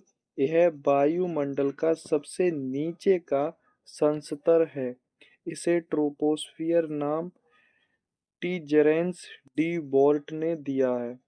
इसकी औसत ऊंचाई सतह से लगभग 13 किलोमीटर है। Question number 5। वायुमंडल के सबसे निचले स्तर का क्या नाम है? राइट आंसर ऑप्शन सी, परिवर्तन मंडल। व्याख्या। वायुमंडल के सबसे निचले स्तर को परिवर्तन मंडल, संवहनीय मंडल, विक्षोभ मंडल, क्षोभ मंडल कहा जाता है। इस संस्तर में धूलकण तथा जलवाष्प मौजूद होते हैं। समस्त मौसमी परिवर्तन, कोहरा, बादल, तुषार, ओला, आंधी, तूफान तथा विद्युत आदि होते हैं। इस भाग के गर्म और शीतल होने का कार्य विकिरण संचालन तथा संवहन द्वारा होता है। नंबर 6। वह वायुमंडलीय परत जो जैव मंडल का एक भाग है उसे क्या कहा जाता है? राइट आंसर ऑप्शन बी, उसे क्षोभ मंडल कहा जाता है। व्याख्या। वायुमंडलीय परत जिसमें जैव मंडल का एक भाग है उसे क्षोभ मंडल कहा जाता है। यह वायुमंडल की सबसे निचली एवं सघन परत है जिसमें वायु के संपूर्ण भार का 75% भाग पाया जाता है। यह परत भूमध्य रेखा से ध्रुवों की ओर से पतली हो जाती है। भूमध्य रेखा पर संवहन धारा के कारण इसकी ऊंचाई 18 किलोमीटर एवं ध्रुवों पर 8 से 10 किलोमीटर होती है। Question number 7। ओरोरा बोरियालिस होता है। ओरोरा बोरियालिस क्या होता है? ऑप्शन बी, आयनन मंडल होता है। व्याख्या। ओरोरा बोरियालिस आयन मंडल में होता है। मतलब कहाँ होता है? आयन मंडल में होता है। आयन मंडल को इसे ताप मंडल भी कहा जाता है।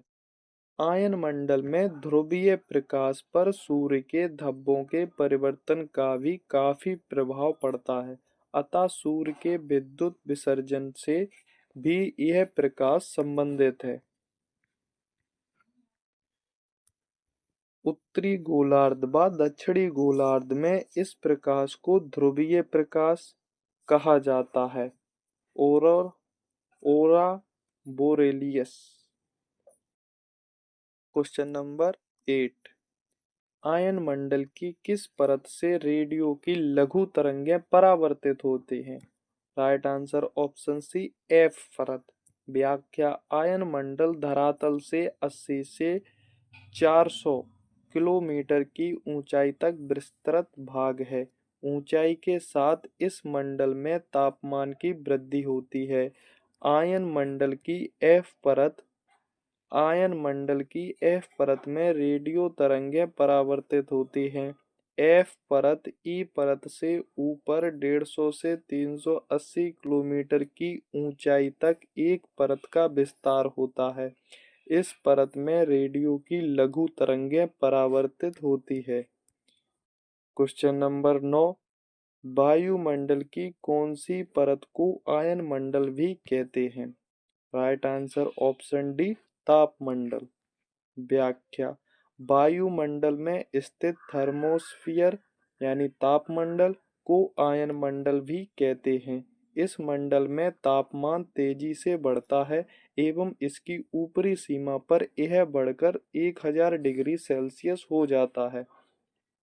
इस मंडल की हवा विद्युत आवेशित होती है अतः इस मंडल में वायु के कण विद्युत विसर्जन के कारण चमकने लगते हैं। Question number 10। आप लोग देख लीजिएगा इसको। व्याख्या। नाइट्रोजन 100 से 200 किलोमीटर, ऑक्सीजन 200 से 1100 किलोमीटर, हीलियम 1100 से 3500 किलोमीटर, हाइड्रोजन 3500 किलोमीटर से और उससे ऊपर। Question number 11। वायुमंडल की किस परत में उल्काएं जलती हैं?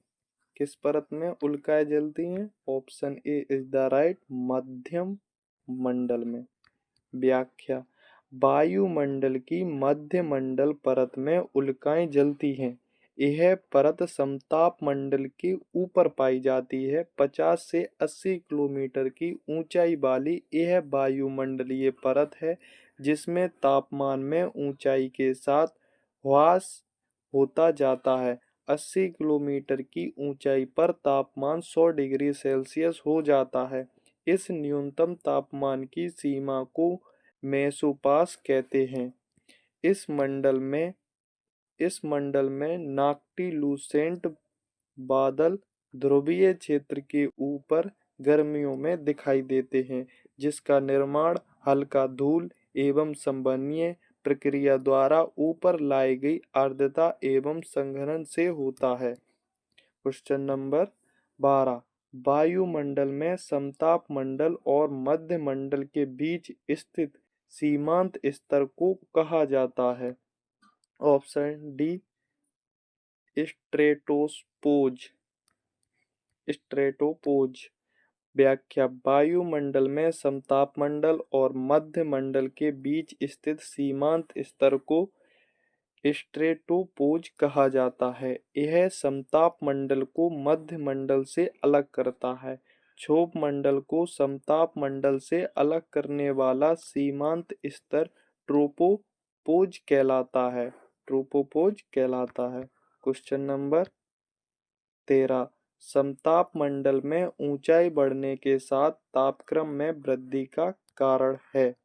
ऑप्शन सी ओजोन का संकेंद्रण। व्याख्या समताप मंडल में ऊंचाई बढ़ने के साथ तापक्रम में वृद्धि इस मंडल में मौजूद ओजोन गैस द्वारा क्षारकीय परि सौर सौर्यिक पराबैंगनी विकिरण तरंगों के अवशोषण तथा विरल घनत्व वाली हवा के कारण होती है। इसकी ऊपरी सीमा को समताप सीमा स्ट्रेटोपोज कहते हैं। समताप मंडल की ऊंचाई 50 किलोमीटर है। यह क्षोभ सीमा के ऊपर का भाग है। यह क्षोभ सीमा के ऊपर का भाग है। Question number 14। सूची 1 को सूची 2 के साथ मिलान कीजिए। आप लोग खुद देख लीजिएगा। राइट आंसर है ऑप्शन सी। व्याख्या ऊंचाई के साथ तापमान गिरता है। क्षोभ मंडल में रेडियो तरंगें वापस पृथ्वी पर परावर्तित करता है। आयन मंडल अधिकांश ओजोन समाहित है। समताप मंडल में तापमान में गिरावट रुक जाती है क्षोभ सीमा पर। क्वेश्चन नंबर 15 सूची मिलान।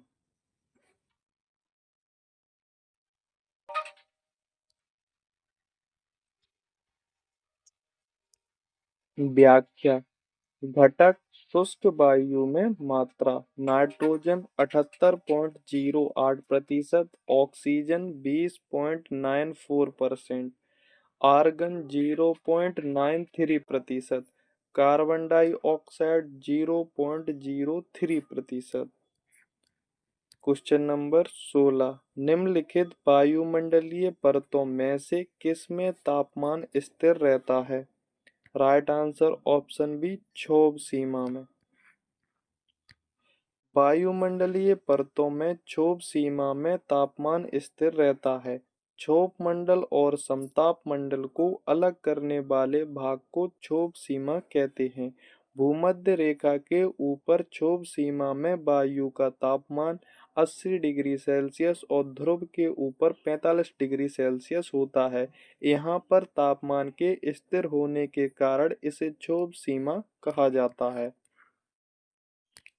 निम्नलिखित को सुमेलित कीजिए। इसका राइट आंसर है ऑप्शन बी। एका 3 आर्गन 0.93%, कार्बन डाइऑक्साइड 0.03%, टी 0.002%, हीलियम 0.0005%। व्याख्या आर्गन है 0.93%, कार्बन डाइऑक्साइड CO2 है 0.03%, नियोन 0.002%, हीलियम है 0.0005%। क्वेश्चन नंबर 18, निम्नलिखित में से किसे मुक्ताव मैचों की जननी कहा जाता है? राइट आंसर ऑप्शन सी, सप्ताप मंडल को। व्याख्या, समताप मंडल को मुक्ताव मेघों की जननी कहा जाता है। समताप मंडल में बादलों का अभाव होता है तथा धूल के कण एवं जलवाष्प भी नाम मात्र के ही पाए जाते हैं। इस मंडल में वायु की गति क्षैतिज होती है। इस मंडल में कभी कभी कुछ विशेष प्रकार के मेघों की उत्पत्ति होती है, जिन्हें मुक्ताभ मेघ कहते हैं। क्वेश्चन नंबर 19, क्षोभ मंडल में ऊंचाई बढ़ने पर सामान्य ताप ह्रास दर क्या है? Right answer option C, 6.5 degree Celsius प्रति 1000 मीटर। व्याख्या, क्षोभ मंडल वायुमंडल की सबसे निचली परत को कहते हैं। इस मंडल में बढ़ती ऊंचाई के साथ प्रति 1000 मीटर पर 6.5 डिग्री सेल्सियस की दर से या प्रति 165 मीटर की ऊंचाई पर वायुमंडल का तापमान 1 डिग्री सेल्सियस की दर से घटता है। तापमान में यह गिरावट की दर को सामान्य ह्रास की दर कहते हैं। क्वेश्चन नंबर 20, वायुमंडलीय गैसों के प्रतिशत के बढ़ते क्रम में निम्नलिखित में से कौन सा सही है? Right answer option B, जेनान, helium, carbon dioxide एवं आर्गन। व्याख्या, वायुमंडलीय गैसों के प्रतिशत के बढ़ते क्रम में जेनान 0.00009%, हीलियम है 0.00055%, कार्बन डाइऑक्साइड है 0.03%, आर्गन है 0.93%। वायुमंडल में नाइट्रोजन व ऑक्सीजन मिलकर 99% भाग में फैली हैं। वायुमंडल में 120 किलोमीटर की ऊंचाई पर ऑक्सीजन की मात्रा नगण्य हो जाती है। कार्बन डाइऑक्साइड एवं जलवाष्प पृथ्वी की सतह से 90 किलोमीटर की ऊंचाई तक ही पाए जाते हैं। क्वेश्चन नंबर 21, जलवायु और मौसम में होने वाले सभी परिवर्तन डैश में होते हैं। राइट आंसर ऑप्शन बी, क्षोभ मंडल में। क्षोभ मंडल वायुमंडल का सबसे नीचे का संस्तर है। इसकी ऊंचाई सतह से लगभग 13 किलोमीटर है तथा यह ध्रुव के निकट 8 किलोमीटर तथा विषुवत वृत्त पर 18 किलोमीटर की ऊंचाई तक है। इस मंडल में जलवायु एवं मौसम संबंधी परिवर्तन होते रहते हैं। क्षोभ मंडल की ऊपरी सीमा पर विषुवत रेखा पर तापमान -80 डिग्री सेल्सियस हो जाता है, जबकि ध्रुवों के ऊपर -45 डिग्री सेल्सियस ही रहता है। क्षोभ मंडल तथा समताप मंडल के बीच स्थित संक्रमण स्तर को क्षोभ सीमा कहा जाता है। क्वेश्चन नंबर 22, ध्रुवों और भूमध्य रेखा के पास क्षोभ मंडल की ऊंचाई क्रमशः कितनी होती है? Right answer option A, 8 kilometre और 18 किलोमीटर। क्षोभ मंडल को संवहन मंडल भी कहा जाता है, क्योंकि संवहन धाराएं इस मंडल के बाह्य सीमा तक ही सीमित होती हैं। भूमध्य रेखा पर संवहन धारा के कारण इसकी ऊंचाई भूमध्य रेखा पर 18 किलोमीटर व ध्रुवों पर 8 किलोमीटर होती है। ग्रीष्म ऋतु में इस स्तर की ऊंचाई में वृद्धि एवं शीत ऋतु में कमी पाई जाती है। क्वेश्चन नंबर 23, वायुमंडल की निम्नलिखित परतों में से किसका अर्थ मिश्रण का क्षेत्र है?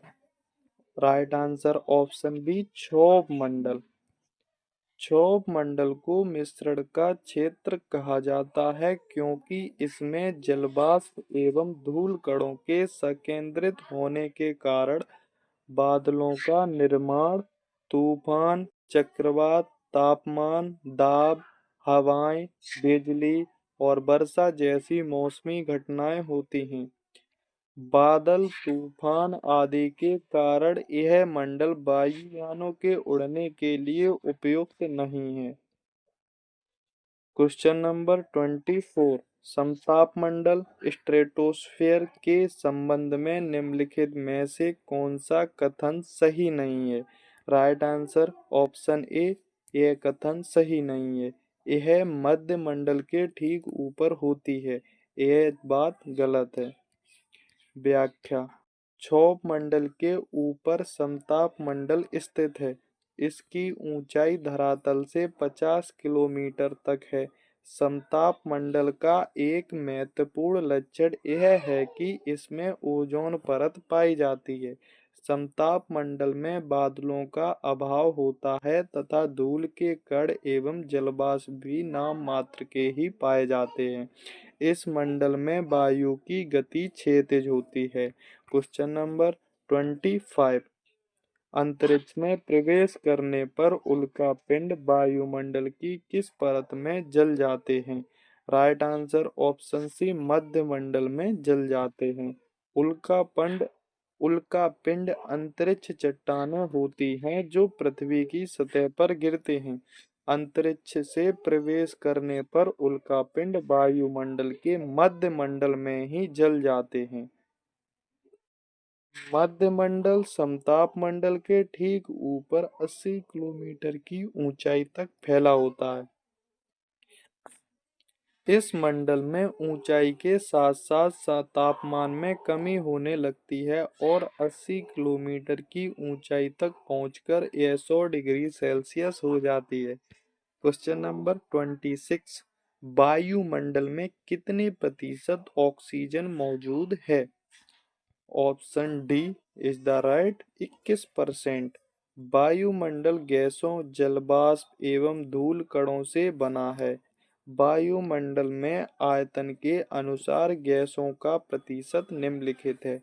नाइट्रोजन 78.8%, ऑक्सीजन 20.95, ब्रेक यानी 21%, आर्गन है 0.93%, कार्बन डाइऑक्साइड 0.036%, नियोन है 0.002%, हीलियम है 0.0005%, क्रिप्टो है 0.001%, जीनन है 0.00009%, हाइड्रोजन है 0.00005%। Question number 27। कौन सी पर्यावरणीय घटना को कृत्रिम रसायन क्लोरोफ्लोरोकार्बन से जोड़ा गया है? Right answer option C, ozone क्षरण को। व्याख्या।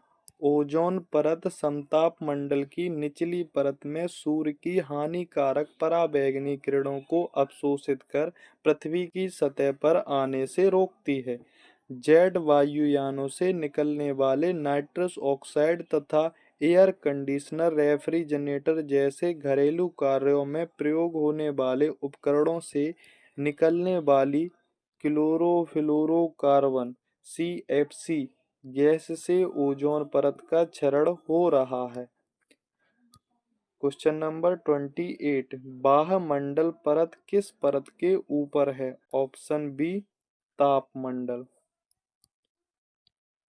मध्य सीमा के ठीक ऊपर स्थित वायुमंडल के भाग को तापमंडल कहते हैं। इसमें बढ़ती ऊंचाई के साथ तापमान में तीव्र गति से वृद्धि होती है। तापमंडल को दो भागों में वर्गीकृत किया जाता है। पहला आयनमंडल, दूसरा बाहरी मंडल। वायुमंडल का सबसे ऊपरी संस्तर बाह्यमंडल के ऊपर स्थित होता है, उसे वायुमंडल कहते हैं। तापमंडल शेष वायुमंडल को बाहरी अंतरिक्ष से अलग करता है। Question number 29। वायुमंडल कई प्रकार की गैसों के मिश्रण से बना है। पृथ्वी के नजदीक वायुमंडल में मुख्यतः पाई जाती है? ऑप्शन ए नाइट्रोजन एवं ऑक्सीजन। व्याख्या।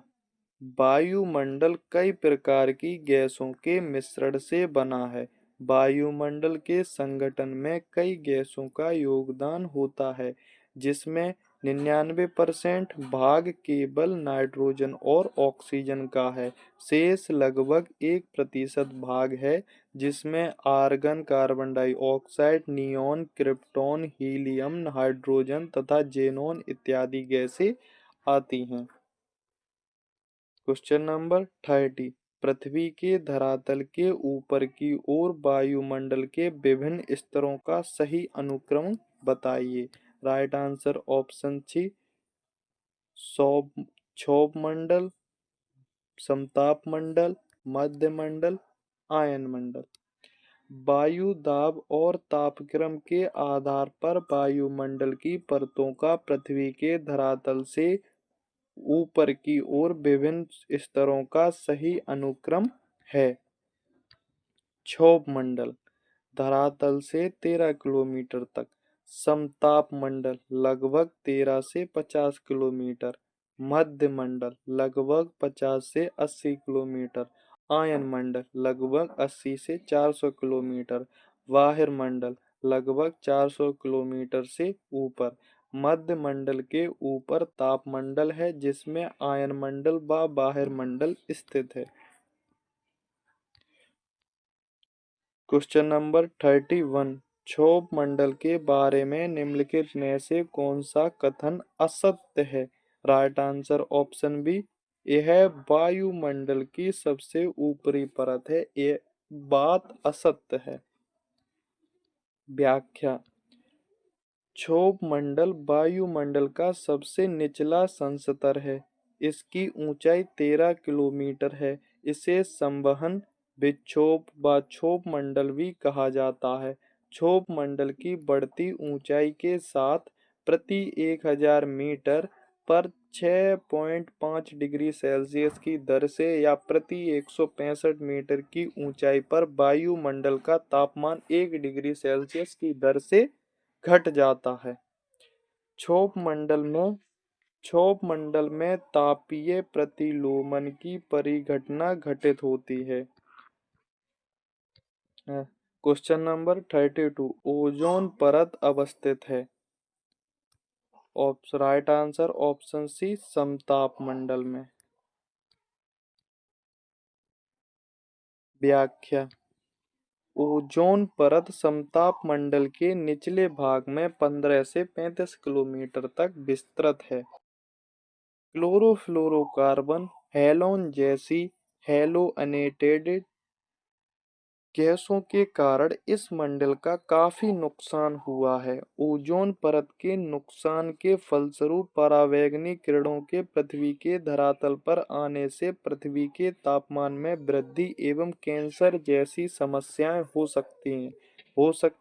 हो रही हैं। Question number 33। रेडियो तरंगों के विक्षेपण के लिए वायुमंडल के निम्नलिखित स्तरों में से कौन सा स्तर उत्तरदायी है? राइट आंसर ऑप्शन डी आयन मंडल, आयनोस्फीयर उत्तरदायी है। व्याख्या। आयन मंडल, इसे तापमंडल भी कहा जाता है। इस मंडल का फैलाव 80 किलोमीटर से लेकर 400 किलोमीटर की ऊंचाई तक है। पृथ्वी से प्रेषित रेडियो तरंगें इसी मंडल से परावर्तित होकर पुनः पृथ्वी पर वापस लौट जाती हैं। इस मंडल की हवा विद्युत आवेशित होती है तथा इस मंडल में वायु के कण विद्युत विसर्जन के कारण चमकने लगते हैं। Question number 34। उत्तरी ध्रुवीय प्रकाश के लिए वायुमंडल की कौन सी परत जिम्मेदार है? राइट आंसर ऑप्शन सी आयन मंडल जिम्मेदार है। व्याख्या। आयन मंडल के आयनों अर्थात विद्युत आवेशित कणों की प्रधानता है, इसलिए आयन मंडल रेडियो तरंगों को परावर्तित करता है और संचार व्यवस्था को संभव बनाता है। प्रकाश प्रकाश मुख्य रूप से पृथ्वी के चुंबकीय ध्रुवों पर ही पाया जाता है तथा पृथ्वी के चुंबकीय उपध्रुवों से इसका घनिष्ठ संबंध है। ध्रुवीय प्रकाश पर सूर्य के धब्बों के परिवर्तन का काफी प्रभाव पड़ता है। अतः सूर्य के विद्युत विसर्जन से यह प्रकाश संबंधित है। उत्तरी गोलार्ध में इस प्रकाश को उत्तरी ध्रुवीय प्रकाश एवं दक्षिणी गोलार्ध में इसे दक्षिण ध्रुवीय प्रकाश कहा जाता है। Question number 35। निम्नलिखित में से कौन सी वायुमंडल के स्तरों एवं उनके अभिलक्षणों के सुमेलन में सही है? क्षोभ मंडल मौसम संबंधी घटनाएं, समताप मंडल ओजोन परत, आयन मंडल पृथ्वी की सतह की ओर परावर्तित रेडियो तरंगें, मध्य मंडल ध्रुवीय ज्योति है। राइट आंसर ऑप्शन सी 1, 2 तथा 3। चौथी ये सुमेलित नहीं है। व्याख्या। मौसमी संबंधी घटनाएं सबसे निचली परत यानी क्षोभ मंडल में होती हैं। ओजोन परत समताप मंडल में पाई जाती है। पृथ्वी की सतह की ओर परावर्तित रेडियो तरंगें आयन मंडल से संबंधित है। ध्रुव ज्योति का संबंध आयन मंडल से है, ताप मंडल का भाग है।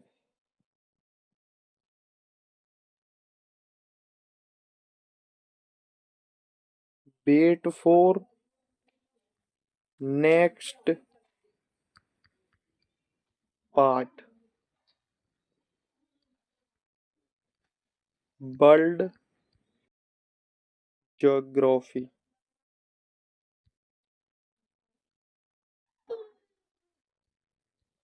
World geography.